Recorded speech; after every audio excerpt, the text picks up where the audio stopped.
If your roof leaks only during heavy rain, the storm may be exposing a drainage or flashing problem that lighter rain cannot reach. The timing and wind direction can tell you where to look. A leak that appears during wind-driven rain may not be entering through the main roof surface. Water can be pushed beneath loose flashing, around a vent, beside a chimney, under siding, or through a poorly sealed window before traveling into the ceiling. If the leak begins only after rain has continued for a long time, inspect the valleys, gutters, and downspouts.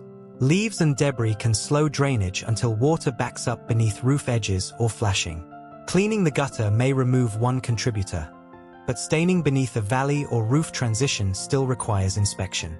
Notice where the interior stain sits in relation to exterior features. Water near a chimney suggests flashing or masonry problems. Moisture below a roof vent may come from a cracked boot. A leak near an exterior wall can originate from roof-to-wall flashing rather than damaged shingles. From the attic, trace dampness to the highest visible point. Water often runs along a rafter before falling, so the ceiling drip may be several feet from the entry point. Do not climb onto the roof during or immediately after heavy rain. Wet roofing is slippery, and storm damage can leave unstable sections. Contain the interior water, move valuables, and arrange a temporary exterior covering only when it can be installed safely.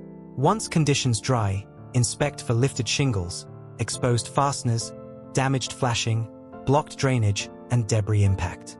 If heavy rain repeatedly produces the same leak, sealant over the interior stain will not solve it. The failed exterior drainage layer must be repaired where water first enters. Comment whether your leak begins immediately or only after hours of rain.